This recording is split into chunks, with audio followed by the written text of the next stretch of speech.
Okay, hey guys, let's talk about mayonnaise.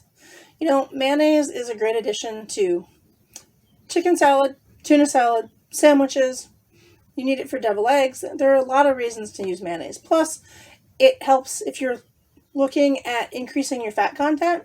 A good homemade mayonnaise can go a long way to helping with that. If you buy mayonnaise in the store, it's made with soybean oil, it's made with generic vegetable oil, it probably has MSG in it, and it's filled with preservatives. That's how it sits on the shelf for so long. So instead of using store-bought mayonnaise, I make my own. I've been doing this for years. I used to make mayonnaise with a food processor, and you would put it in there, and turn the food processor on, put the egg in, and then you had to slowly pour the mayonnaise, the oil in to make the mayonnaise. It took forever. It was difficult, and it didn't always turn out. But now I make mine with an immersion blender. I call it a stick blender, but I think technically it's an immersion blender. My basic recipe is 1 egg and 1 cup of olive oil. I use a classic olive oil. You don't want to use extra virgin olive oil for this. It turns out bitter. It doesn't work.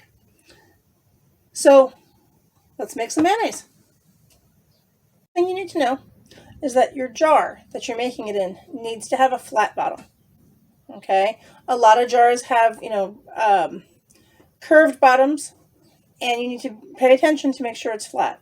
If your immersion blender came with a jar, it probably has a flat bottom.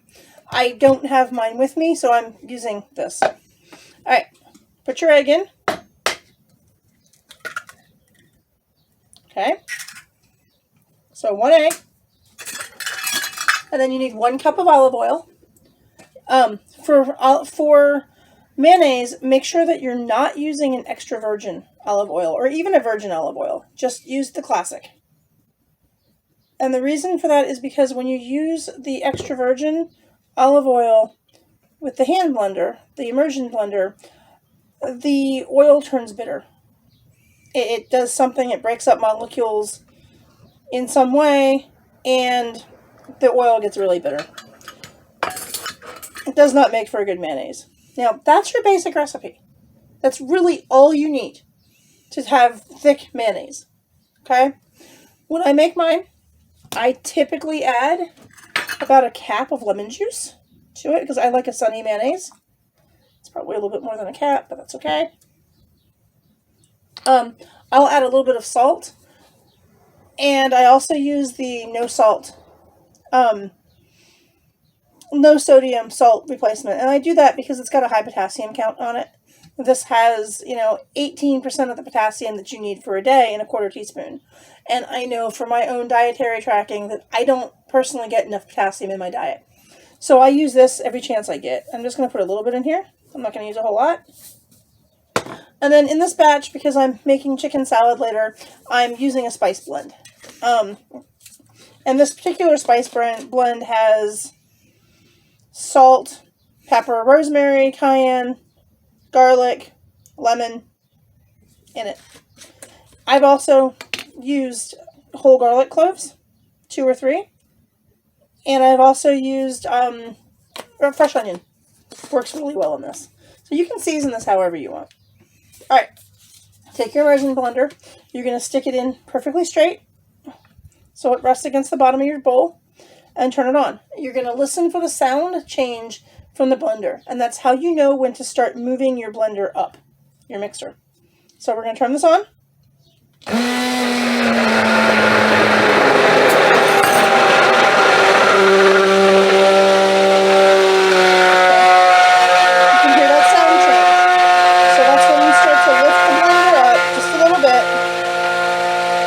Incorporate some of the other oil into it.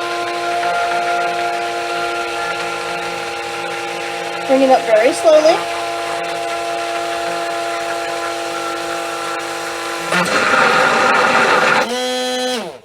And we're done. I'm going to run this just for a little bit, top.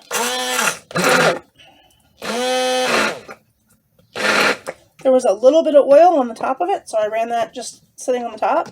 But you can see how thick this mayonnaise is. I mean, if I take the tablespoon and I stick it in here and it just sits there. Okay, so it's a nice thick mayonnaise with no additives and no bad oils. It's 100% olive oil. It's super great for you and better than anything you're going to buy in the store.